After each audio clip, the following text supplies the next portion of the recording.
Dating اور لڑکی سے ملنا یا اس کے خیالات کو جاننا یا گرل فرینڈ بنانا، دوستی کرنا، اس کا تو پھر کوئی تصور موجود نہیں رہا. تو یہ تو بنیاد سے ختم ہو گیا جب آپ نے یہ بتا دیا کہ ایک ہی تعلق جائز ہے، اور وہ تعلق کون سا ہے؟ وہ میاں بیوی کا تعلق ہے.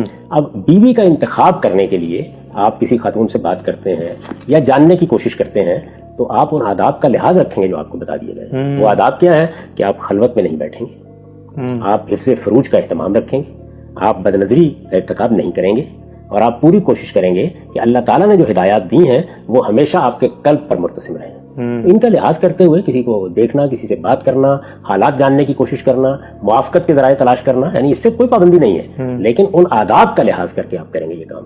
اب دیکھیے اس کے مقابل میں کیا ہے کہ نہیں، یہ تو والدین فیصلہ کریں گے.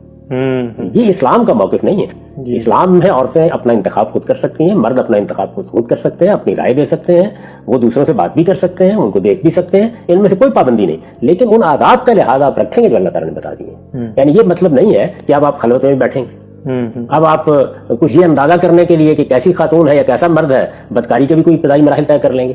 تو وہ چیزیں جو اللہ تعالیٰ نے ممنوع قرار دی ہیں وہ تو ممنوع رہیں گی. ان کے ادھر ادھر آپ کو رائے قائم کرنے، آپ کو ملنے، آپ کو بات کرنے، ہر ایک چیز کا حق حاصل ہے. لیکن گرل فرینڈ اور بوائے فرینڈ کا جو تصور بنا دیا گیا ہے وہ تو یہ نہیں ہے. اس کا مطلب تو یہ ہے کہ آپ اصل میں وہ سب کچھ کر ڈالتے ہیں جو میاں بیوی کیا کرتے ہیں. اس کے بعد اگر آپ کا اطمینان